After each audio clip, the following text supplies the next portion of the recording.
y'Imana hariho ijambo ry'Imana riri aha muri Yesaya 63 umurongo waho w'indwi ndaza kugeza ku murongo w'9 haravuga ngo nzokwamamaza ukugira neza k'Uhoraho n'ishimwe ryiwe nk'uko ivy'Uhoraho yatugiriye vyose bingana.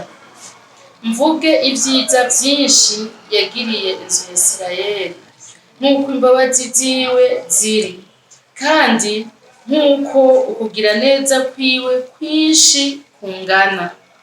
Kuko yavuze ati nukuri n'abantu banje abana batogunga, nuko rero ababera umukiza. Abo Imana yabereye umukiza, karibu tubandanye kuvyibuka n'akanya kacu ko kuvyibuka.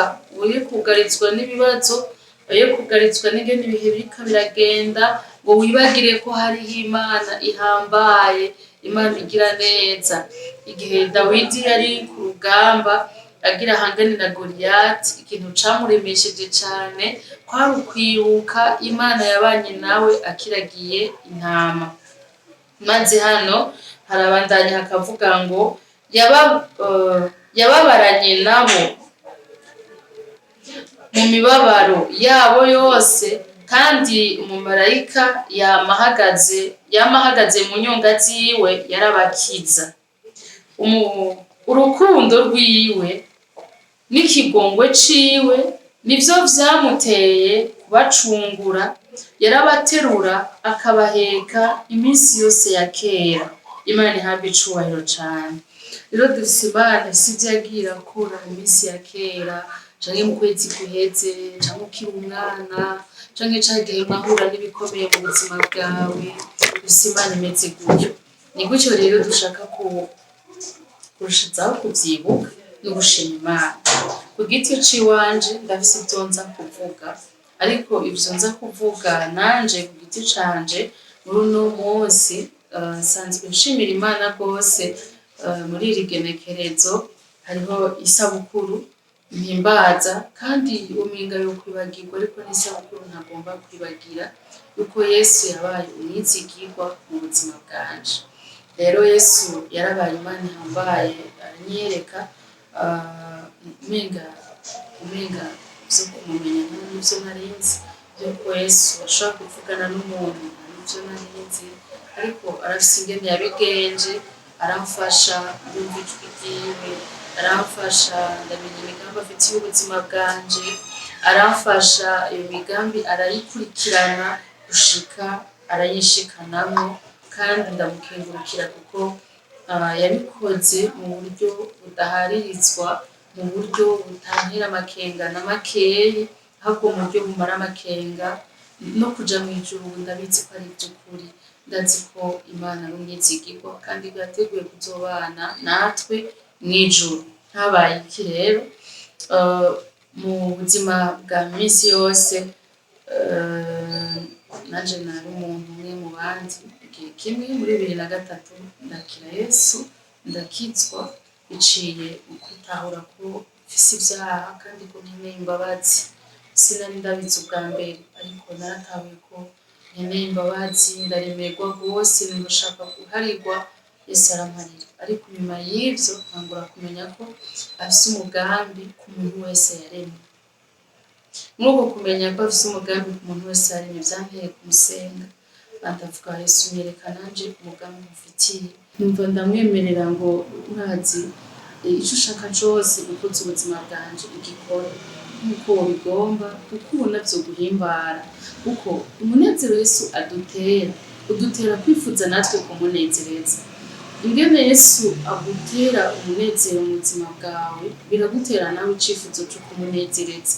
Rero Yesu uburyo agenda aranezereza mu kuva muri iyo minsi ya mbere, vyanteye kumubwira ngo niwakire ubuzima bwanje, ikibuna nawe co kuryohera mu buzima bwanje ugikoreye Yesu.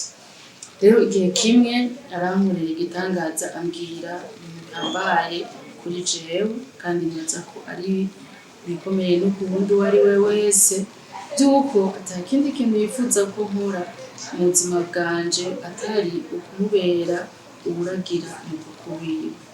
Ivyo sinari bwagere kuvyumva rwose, yari amajambo ameze nk'ururimi mwumva ariko yaramfashije. Rero kuva muri 2011 iryo banga rarishira habona, arampagarika muri ico kibanza c'ubwongere hari 27 z'ukwezi kwa 11 2011. Uyu munsi rero tariki 27 nyene z'ukwezi kwa 11 2022 haciye imyaka 11 ndabishimira Imana. Uyu munsi w'igitangaza kuri jewe wambayeko, kandi n'umunsi nifuza kubwira abandi turi kumwe ngo duterane intege mu rugendo, ndababwira yuko hari Imana y'ukuri, hanyuma nawe wenyene ubimenye ureme mu mutima.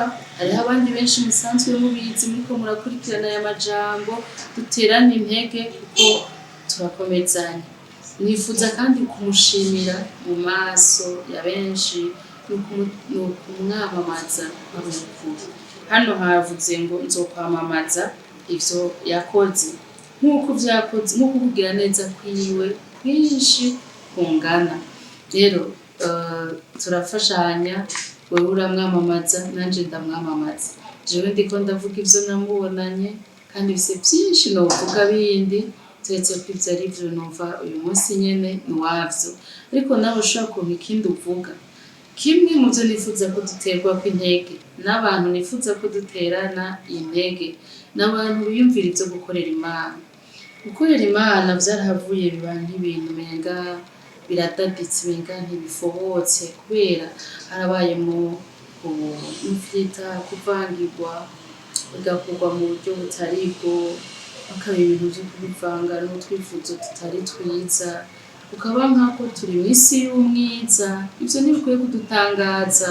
N'ayandi mabi menshi arakorwa mu bandi bantu, bikwiye kudutangaza. Turi mw'isi y'umwiza, mugabo gusa igikenewe nuko uwisanze ari mu bitari ivyo abivemo. Aha rero igikenewe si ugucaniranira imanza, igikenewe si ugutungana intoki, ahubwo igikenewe ni ugufashanya kugira ngo ntihazogire upfa rubi ngo aje muri Gehinomu kandi Imana yamushaka kwaja mw'ijuru. Imana irakunda abantu bose, Imana iritayeho abantu bose, Imana yaracira inzira abantu bose, Imana yaratanze agakiza kuguha kubona, ubwenge, ubumenyi, ubuhinga, ingabire ziri surnaturelle zitari zifatika mu bintu abantu bazi, biboneka ko bitavuye ku bwenge busanzwe ariko zivuye kuri mpwemu yera.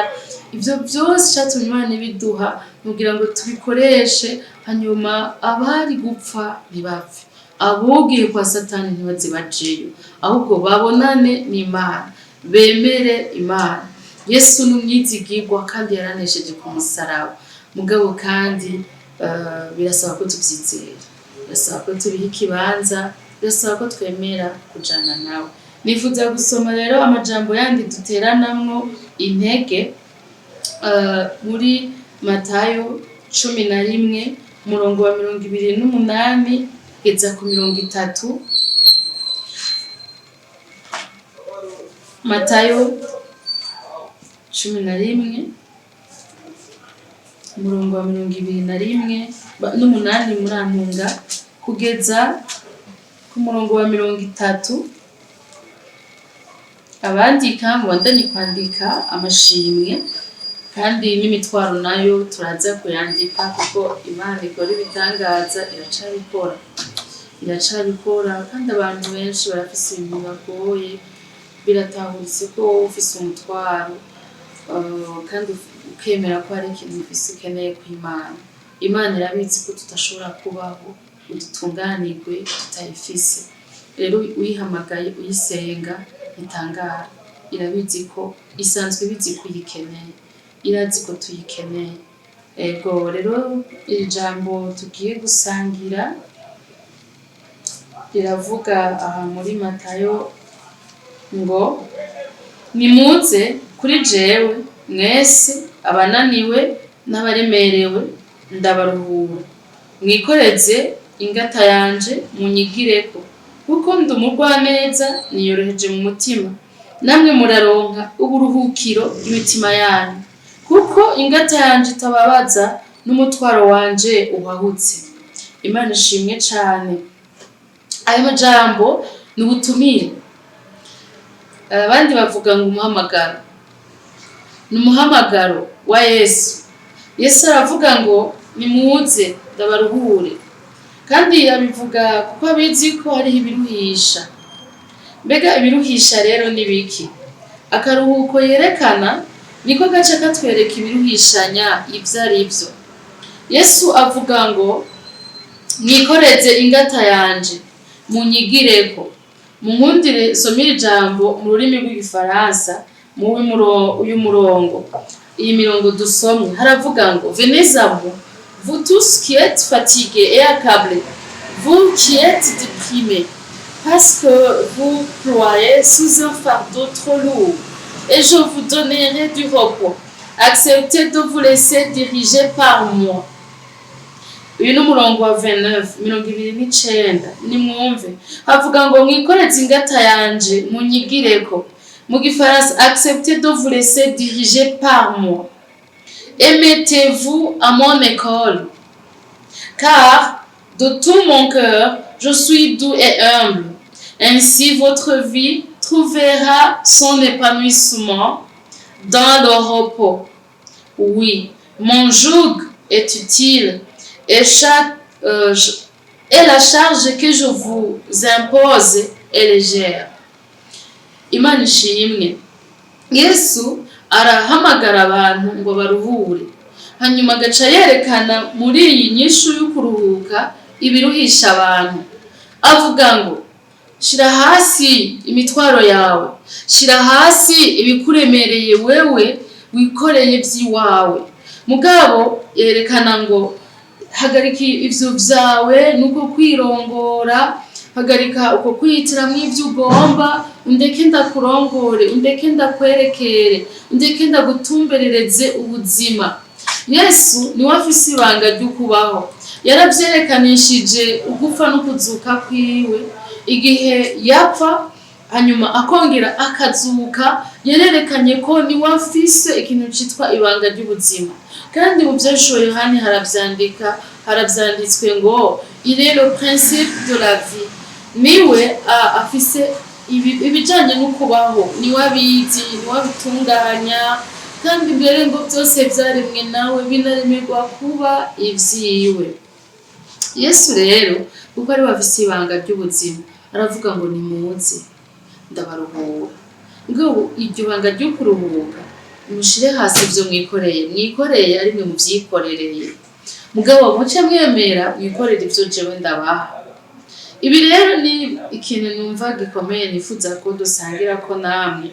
Nimurabe igihe Yesu yerekana urukundo akunda ishengero ryiwe, avuga ku kigereranyo c'umugabo n'umugore, ariko ijambo ry'Imana ariko ryerekana ingene umugabo akwiye kugirira neza umugore wiwe n'ingene umugore akwiye kugamburukira umugabo wiwe. Akavuga rero ngo nta wogirira nabi umubiri wiwe. Yesu nivyanditswe mu Efeso 5. Usomye nk'umurongo wa 28 wa Efeso 5 umurongo waho wa 28 haravuga ngo niko abagabo nabo bakwiye gukunda abagore babo nk'imibiri yabo bwite. Ukunda umugore wiwe aba yikunda. 29 kuko ata muntu yigeze kwanka umubiri wiwe, ariko arawugaburira akawubungabunga nkuko Kristo nawe agirira ishengero. Umubiri wa Kristo ngo arawubungabunga akawugaburira. Yabivyandikiye kubwira abagabo ingene bakwiye gufata abakenyezi babo, ariko kandi bikaca bivugwa mu ngereranyo ingene Yesu agirira ishengero ryiwe. Rero nimurabe Yesu avuze ngo twikorere, ngo twemere twikorere ivyo atwikoreza. Ubwo ububaye wewe umutwe uja kwikorera. Mugabo kuko umutwe ari igihimba kimuriko, nawe akavuga ngo jewe ingata yanje ntibabaza. kandi n'umutwaro wanje urawahutse. Aha mu Gifaransa havuga ngo acceptez de vous laisser diriger par moi, nimwemere ndabarongore jewe. Mettez-vous à mon école, mwemere ndabigishe, mwemere muje mu ishure ryanje, mwakire ivyo ndabigisha. Car de tout mon cœur je suis doux et humble, kuko niyoroheje mu mutima nciye bugufi. Ainsi votre vie trouvera son épanouissement dans le repos. Gutyo rero ubuzima bwawe buzosagukirwa, buzokoroherwa, akaruhuko rondera ucukaronka. Bantu b'Imana, ibi bintu birakomeye. Ibi bintu usanga kenshi atari byo dutumbera, ariko turafise ingene umenga umuntu arigwanira cane. Menga nabona afise ibyo yateguye kubaho, menga nawe arafise imigambi yapanze, menga nawe arafise uwo yafiyanshije, ntakeneye rero yuko Imana irinda kumurongora kuwa fiyansa. Menga nawe arafise akazi yazokora, ntakeneye rero uburongozi bw'Imana mu kazi. Menga ivyo abayemwo nawe yovyitunganiriza. Ariko abantu bakuye uburuhe bwinshi, bakuye imibabaro nyinshi. Turakeneye rero kubana na Yesu muri ubu buryo bwo kwemera yuko aturongora. Ni gutya nifuza ko duterana mw'intege gukunda uburongozi bwa Yesu, kwemera ko Yesu aturongora, ngo nivyo bizoduha akaruhuko mu mitima yacu, kandi nivyo bizotuma tugenda tworohewe. Murongo wa 30 uvuga ngo oui mon joug est utile et la charge que je vous impose est légère. Mu Kirundi hari havuze ngo kuko ingata yanje itababaza n'umutwaro wanje uhahutse. Habivuga nk'ingata, ariko iyo hariko harabivuga hari icumvikanamwo. Ingata iha akaryo ko gushira ku kindi kintu, ariko ingata ibije kugufasha kugira ngo ico wikoreye nikikuremere, nikigukoreko, nikikubabaze. Rero Yesu aremera yuko mu vyagutuma n'ivyo kwikoreza arafise ingata, ntuvyikorera ku mutwe ugaragara. Yateguye ingene uzokoroherwa, ntazokuremeka amananiza. Yesu niwamwemerera ko gukoresha, azogukoresha vyiza kandi azogukoresha ibigira akamaro. Mu kete rya Timoteyo haranditswe ngo umuntu niyiyeza akitandukanya n'ivyo, azoba igikoreshwa c'icubahiro kigiriranye neco ikimazi, catunganirijwe igikorwa ciza cose. Ni vyiza rero yuko umuntu yemera kwiyeza, umuntu yemera kubaho Yesu ashaka, ugashira hasi imigambi yawe, ukavuga uti Mana, niwe wandemye, none ukindema wari wifuza ko bigenda gute. Sivyo vyonyene, mu Banyefeso haratubwira ngo kuko turi biremwa vyayo, twaremewe muri Kristo Yesu, kugira ngo dukore ibikorwa vyiza ivyo Imana yateguye kera ngo tubigenderemo. Iryo jambo twaremewe ni kugirwa bashasha, kuremwa ubugira kabiri. Imana itugira bashasha tukavamwo ya mitima ya kera, kugira ngo turonke umutima mushasha usa n'uwayo, tubashe gukora ivyo yategekanije ko dukora. Ndabaye ikaze rero muri aya majambo y'ukuremeshwa na Yesu. Yesu ariteguye kuguha ubuzima buremurutswe. Ubuzima buremurutswe buri muri uku kumwumvira no kurongorwa nawe, no kumubaza ngo wifuza ko mbaho gute, wifuza ko nkora iki, wifuza ko nubakana nande, wifuza ko mwisengero nkora iki. Umuhamagaro wawe ku buzima bwanje Yesu ntuwuhe, mbega ugomba ko mbahe, mbega ugomba ko nsengerahe, mbega ugomba ko bigenda gute, kugira ngo ntube mu bintu vy'akamenyero canke vy'inama wigiriye wenyene itagiramwo Imana. Imana ibahezagire cane. Nifuza rero gufatanyira ijambo gatoya n'iri ryo muri Matayo 6:32-33, aho ijambo ry'Imana ritubwira ngo twiganyire. Muri uko kutiganyira rero gaca hatubwira ngo so wo mw'ijuru asanzwe azi ko ivyo vyose mubikena. Kubera asanzwe azi yuko vyose mubikena, si mwebwe wo kubita ku mutima, ahubwo gutega amatwi ni gutega ibiganza. Mugabo kandi ivyo ntibivuga ko umuntu adakora, ahubwo ukora ibintu ukoranye n'Imana. bamwe rero barahumanije amadiplome yabo, abandi barahumanije ubuzi bwabo bwa minsi yose bakoreramwo amafuti, bafisemwo uburuhe bwinshi. Sinshaka kubababaza, mugabo ndashaka ngo dukeburane kugira ngo ushobore gukorera Imana. Urakeneye gutunganya neza akazi kawe, urakeneye kugakora mu buryo bwemewe, mu buryo bugororotse. Nihaba ari akazi gasanzwe n'amategeko anyuranye n'ivy'Imana yemera, upfuma ugaheba ukaja kurondera kandi ukihangira imirimo n'ibindi. Mugabo ikintu twateranya kw'intege ni kugira ngo twese duhaguruke dukora ivyo Imana yifuza ko dukora mu buzima bwacu bwa minsi yose, mu masengero dusengeramwo. Umuhamagaro w'Imana urahari. Yesu arafise ingene avugana n'abantu, kandi nta muntu n'umwe apfuye amatwi ku buryo yonanirwa kumva ico Imana ivuga, kuko ubushobozi bw'Imana buraruta ubutumva bwacu. Ubushobozi bw'Imana, ijwi ry'Imana n'ubushobozi bwayo biraruta ugutumva kwacu. Rero Imana irabishoboye gukorana nawe no gutuma ushika mu vyo yifuza, ukajana nayo uruhutse umutima. Nifuza rero kano kanya gufata akanya gatoya ndabe ko hari ico twokwishura canke ko hari message yindi y'intahe twoba dufise mu kanya gatoyi, hanyuma duce tuguma tuvugana.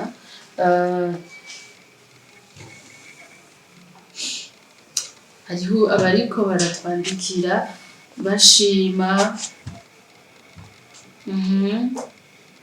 bariko baradutera intege.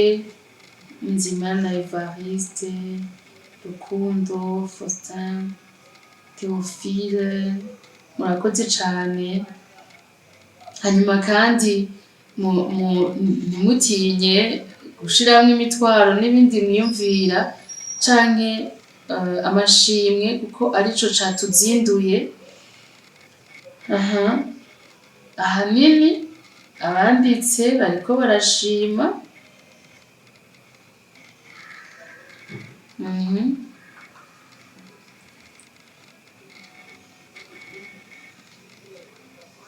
Muhezagiro, murakoze utwifuriza muhezagiro Theophile, muti mukomeze kugira ubwenge buva ku Mana.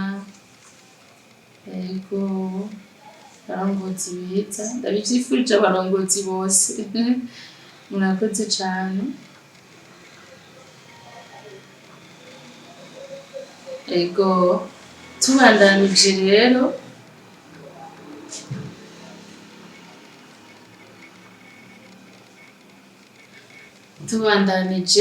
nagomba kuvuga gatoya kuri aya majambo y'ingene Yesu agomba kuduha akaruhuko, kandi twifuje gukoresha umwanya mutoya kugira ngo gusa turonke akaryo ko kurikira Imana yakoze.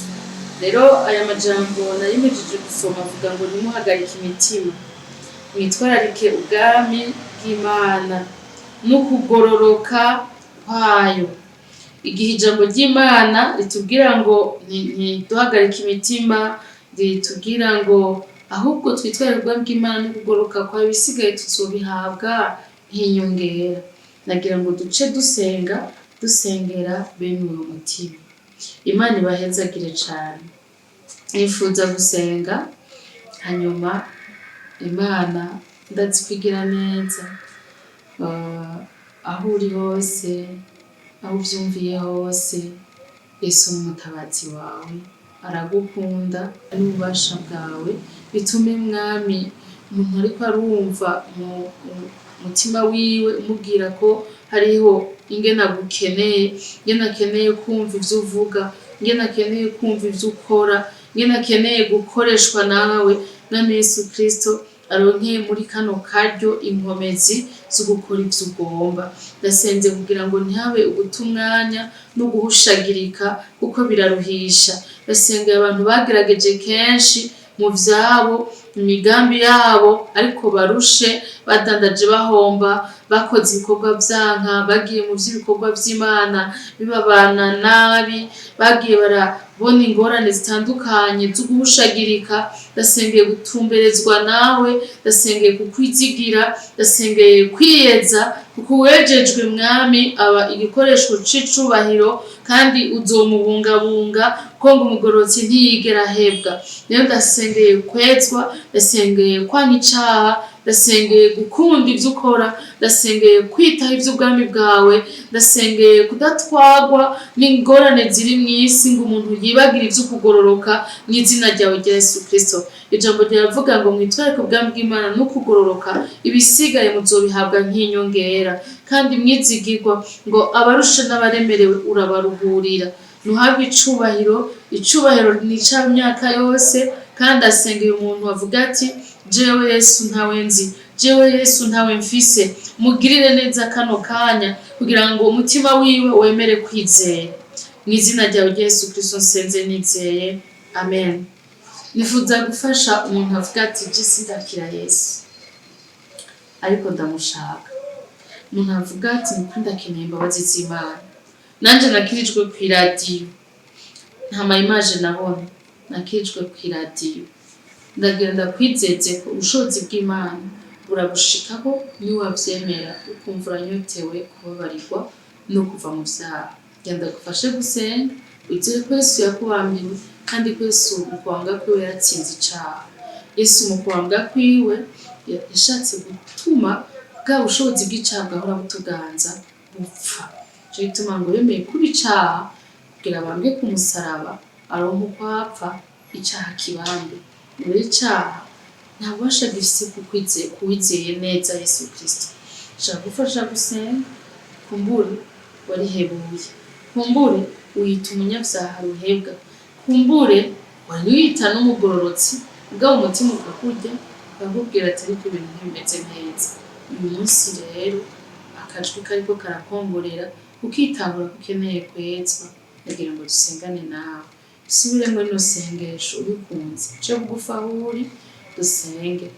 Ndagufashe mu gusubira muri sengesho ugiyumvirako, kuko Bibiliya ivuga ngo turizeshe imitima, tukaturisha akanwa kacu, tukaronka agakiza.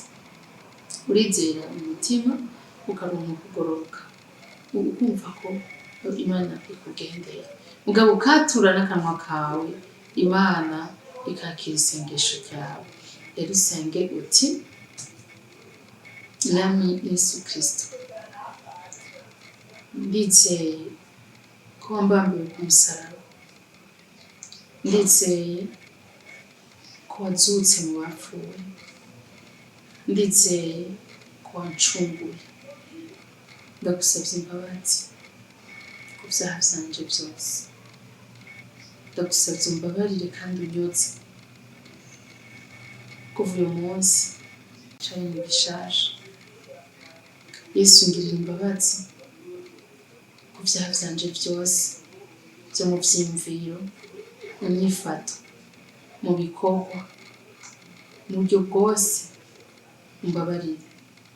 Ndagusavye umutima utunganye, ndagusavye sinze nsubire inyuma, ndagusavye sinze nsubire kuba ivyaha nahoramwo. Nkiza, mbohora, ngendera, unganze, ndakwizeye n'izina ryawe ryera, amen. Ngomba gusengera Yesu akubereye umwami, akubereye umukiza, umwakire mu mutima wawe rwose, kandi kubw'uko gusaba imbabazi Yesu arakwakira.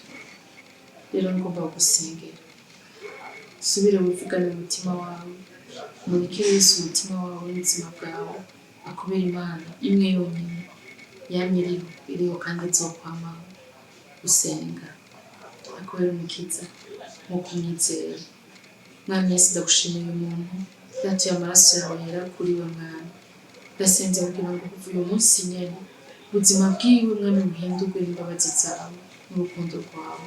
Ndasenze kugira ngo Mwami ivyahora bimutangirira, ivyahora bimujana mu vyaha ku nguvu bimuveko mu izina ryawe ryera. Ndasenze kugira ngo ivyamwikwegako, ivyari bimuboha uburyo butandukanye, Yesu bimuveko, amahoro yawe aze mu mutima wiwe, imbabazi zawe mwami zimutere urukundo yari yarakenye, umunezero yari yarakenye ugaruke mwami, ingeso nziza zize mwami, mw'izina ryawe ryera ndamusengeye Yesu kugira ngo ubuzima bwiwe bwose azogukorera, azoguhesha icubahiro, umuhezagire mu mirimo ya misi yose, umushoboze mu muryango wiwe, nk'uko ijambo ryawe rivuga ngo izere umwami Yesu urakira nawe mu nzu yawe, ndasenze ngo agirirwe neza, icubahiro cawe camamare mu kubaho kwiwe, kandi mwami Yesu Kristo abandi benshi baze batabagwa biciye kuri we, mukure ko ivyahora bimutuma adasinzira neza, mukure ko ingwara uwugwaye muri aba turiko turasengera, n'izina ryawe ryera Yesu Kristo, urakoze mwami, icubahiro ni icawe, reka ububasha bwakuziye mu bapfuye ukore kuri uyu muntu, ndabivuze mw'izina ryawe ryera Yesu Kristo mucunguzi, amen. Amen, murakoze cane, Imana ibahezagire, tuzosubira ikindi gihe, amahoro y'Imana abane namwe.